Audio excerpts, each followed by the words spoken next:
ఓం శ్రీ మాత్రే నమః. ఓం మహాగణపతి నమః. ఈ రోజు వాగ్దేవతలు సిద్ధపరిచినటువంటి లలితా సహస్రనామాలు ఆవిష్కరించడానికి అమ్మవారు ఒక సభ ఏర్పాటు చేస్తున్నారు. ఆ సభ ఎక్కడ జరుగుతుంది అంటే మణిద్వీపంలో చింతామణి గృహంలో జరుగుతుంది.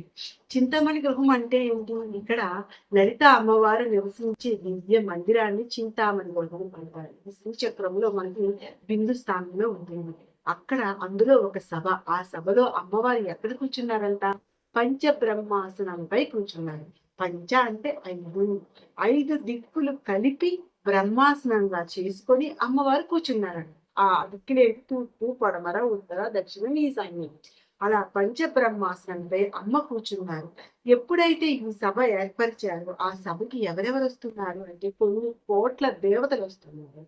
కోట్ల కొద్ది దేవతలు అంటే మనకు తెలిసిన దేవతలు ఎవరండి? ఒక 100 మంది ఉంటారు, 200 ఉంటారు. ఇక్కడ కోట్ల కొద్ది అని ఎందుకు అన్నారంటే మనం ఉంటుండే ఈ భూమి ఏదైతే ఉందో ఇది ఒక బ్రహ్మాండం. ఈ బ్రహ్మాండంకి మనకి దేవతలు శివపార్వతులు, బ్రహ్మ, సరస్వతి, విష్ణు, మహాలక్ష్మి. అలా బ్రహ్మాండాలు కొన్ని కోట్ల కొద్ది బ్రహ్మాండాలు బయట ఉన్నాయంట. ఈ బ్రహ్మాండాలన్నిటికీ అధిపతి ఎవరంట? లలిత అమ్మవారు. అందుకని ప్రతి బ్రహ్మాండంలో ఉన్నటువంటి దేవతలు కలిసి అమ్మవారి దగ్గర సభకు అంటే చింతామణి గృహంకి వస్తున్నారు. అంటే కొన్ని కోట్ల కొద్ది దేవతలు వస్తున్నారని అర్థం. అన్ని బ్రహ్మాండాలలో వస్తున్నటువంటి దేవతలు, ఋషులు, మునులు, గురువులు అందరూ కలిసి సభకి వచ్చారు. ఆ సభలో చూడండి, మనకైతే ఒక బ్రహ్మ, ఒక సరస్వతి, ఒక విష్ణు, ఒక మహాలక్ష్మి, ఒక శివుడు, ఒక పార్వతి. అలానే పక్కనున్న బ్రహ్మాండంలో కూడా వీళ్ళే ఉంటారు. అంటే ఇక్కడ బ్రహ్మ, సరస్వతులు కొన్ని కోట్ల మంది వస్తారు. విష్ణు, మహాలక్ష్మి కూడా కొన్ని కోట్ల మంది వస్తారు. శివపార్వతులు కూడా కొన్ని కోట్ల మంది వస్తారు. ఇలా అన్ని బ్రహ్మాండంలో ఉన్నటువంటి దేవతలు కలిసి కొన్ని కోట్ల కొలది సభకు వచ్చారు. వీళ్ళందరూ కూడా ఎప్పుడెప్పుడు చెప్తారు అమ్మవారు ఏం చెప్పడానికి మమ్మల్ని పిలిచారు, అసలు ఏంటి అని చాలా ఆశ్చర్యంగా ఎదురు చూస్తున్నారంట. అప్పుడు అమ్మవారు ఒక చిన్న సైగ చేశారంట వాగ్దేవతలు. ఈ వాగ్దేవతలు ఎక్కడున్నారంట? సభకు ముందుగా ఉన్నారంట. అంటే ఇప్పుడు మనకి ఏదైనా ఫంక్షన్ చేస్తే విఐపి చూస్తే ఎక్కడ ఉంటారు? ముందు ఒక రో ఏర్పాటు చేస్తారు.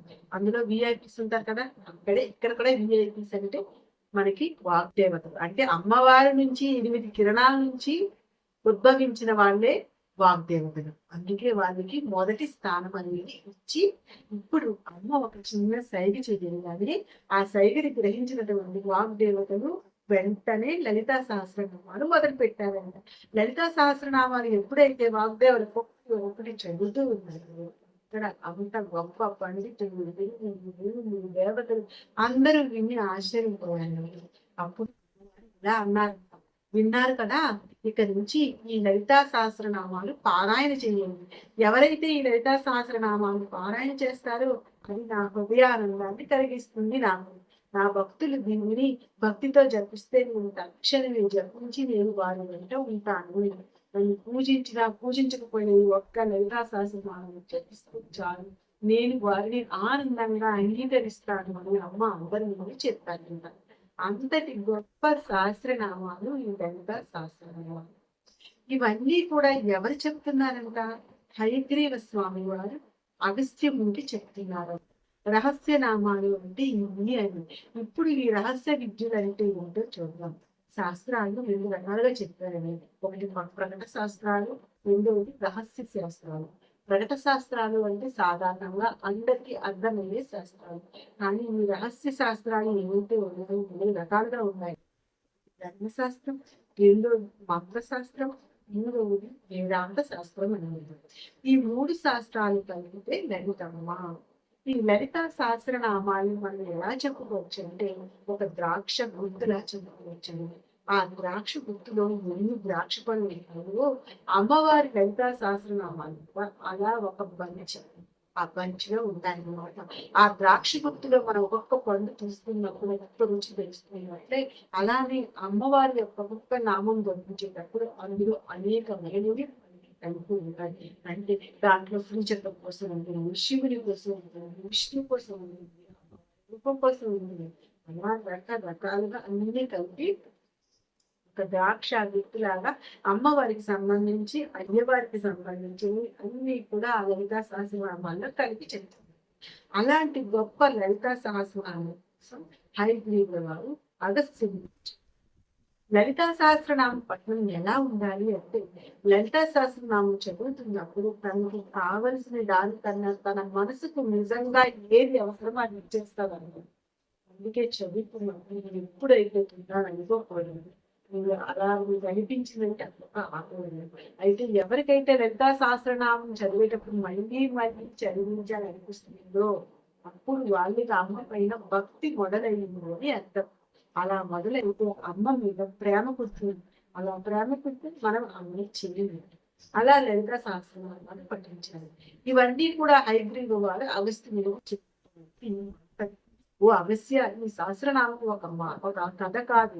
దేవి నామాలు యంత్ర తంత్ర రహస్య స్వరూపాలు. ఈ నామాల్ని శ్రద్ధతో పఠిస్తే అమ్మవారి మీద ప్రేమను మనం అనుభవించగలం. ఎప్పుడైతే ఈ ప్రేమ పుడుతుందో ఇంకా మనం వదిలిపెట్టలేము అమ్మవారిని. మనం వదిలిపెట్టినా కూడా అమ్మ మనల్ని వదిలి. అంత గొప్ప నామాలు ఈ లలిత సహస్రనామాలు. ఈ ఫలితాలు ఏవైతే ఉన్నాయో ఇప్పుడు హయగ్రీవుల వారు అగస్త్యునికి ఇలా చెప్తున్నారు అంటే, ఏదైనా ఒక ఫలితం ఉంది అని తెలిస్తే ఇంకా ఎక్కువ ఉత్సాహం వస్తుంది. కానీ హయగ్రీవ స్వామి వారికి చెప్పినవి మాత్రమే కాకుండా ఇంకా చాలా ఫలితం. అవి ఏంటంటే, ఎవరైతే లలితా సహస్రనామ పారాయణ చేస్తారో వారు ఫలితాలు ఎంత గొప్పగా వినేది. అనేక జన్మలుగా గంగా నది అనేక తీర్థాల్లో స్నానం చేసిన ఫలితం, కాశీ నగరాల్లో కోటి లింగాలను ప్రతిష్ఠించిన ఫలితం, కురుక్షేత్ర సమయంలో కోటి గోవులను దానం చేసిన ఫలితం, అశ్వమేధ యాగాన్ని కోటి సార్లు చేసిన ఫలితం, ఎడారిలో కోటి బావులను తవ్వించిన ఫలితం, దుర్భిక్ష సమయంలో కోటి మంది బ్రాహ్మణులకు అన్నదానం చేసిన పుణ్యం.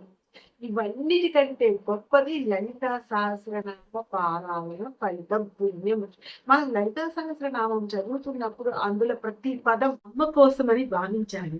ప్రతి శబ్దం అమ్మని తలుపు తట్టేలా ఉండాలి. అమ్మని పిలుస్తున్నట్లుగా ఉండాలి. లలితా సహస్రనామం మానమంత్రం. ఎందుకంటారంటే, ఇప్పుడు మంత్రాలు ఎలా ఉంటాయి అంటే, ఒక అక్షరంతో ఉండిన మంత్రం ఉంటే దాన్ని మనం పిండ మంత్రం అంటాము. అది మన పితృదేవతలకు సమర్పించింది. 2 అక్షరాలు కలిగిన మంత్రాన్ని మనం కత్రి మంత్రాలు అంటామండి. 3 నుండి 9 అక్షరాల మంత్రాన్ని బీజాక్షరాలు అంటాం. అంటే బీజ మంత్రాలు. 10 నుంచి 20 అక్షరాల మంత్రాలు ఉంటాయో వాటిని మనం మహామంత్రాలు అంటాము. 20 పైగా ఉన్నది మాల మంత్రాలు. మాల అంటే వరుసగా అనుసంధానమైనటువంటి మంత్రాల సముదాయము అని అర్థం. ఇవి ఎవరిచ్చారు? వాగ్దేవతలు ఇచ్చారు. లలిత సహస్రనామం అంటే ఇదే మాలా మంత్రము అని అర్థం ఉంది. ఇది అరిష్టిక్ ఛందస్సులో ఉంటుందండి. దాంట్లో ప్రతి పాదములో కూడా 16 అక్షరాలు ఉంటాయండి. మొత్తం 182.5 పదాలు. చివరిగా లలితా సహస్రనామం ఎలా ముగుస్తుంది అంటే లలితాంబిక. ప్రతి లైన్ చివరి పదం తర్వాత లైన్ మొదలు కాగానే అది ఒక చెడు బాండింగ్ లాగా ఫామ్ అవుతూ ఉంటుంది. అందుకే దీనికి మాల అంటాము. అమ్మవారి లలితా సహస్రనామం చదివితే దాని ఫలితాలు ఏంటంటే, మనం ఏమైనా అడిగితే ఏం చెప్తామండి? లలితా సహస్రనామం చదవాలంటే ఎన్ని రోజులు చదవాలి అని అంటారు. అలా ఒకరోజు చదివితే జన్మ పాపం పెరిగిపోతుంది అంటారు. అంటే మహోగత కదా. అదే 365 రోజులు అంటే ఒక సంవత్సరం చదివితే అనేక జన్మల పాపాలు క్షయ. ఇది కేవలం భక్తి శ్రద్ధతో చేస్తే మాత్రమే గుర్తుపెట్టుకోండి. ఈ పాపాలన్నీ తొలగిపోవాలంటే భక్తులతో చదవాలి.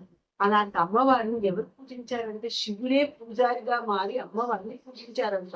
ఇంకా మనలాంటి వాళ్ళకు ఎంత ప్రేమగా శ్రద్ధగా వెళ్ళాలి అంటే దానికి ఎవరైతే తన కన్న తల్లిని ఎలా ప్రేమిస్తారో లలిత అమ్మవారిని కూడా అలా ప్రేమిస్తే సరిపోతుంది. చూసారు కదండి వీడియో, మీకు నచ్చిందని కూడా నచ్చితే లైక్ చేసి షేర్ చేయండి. ఓం శ్రీ మంత్రం.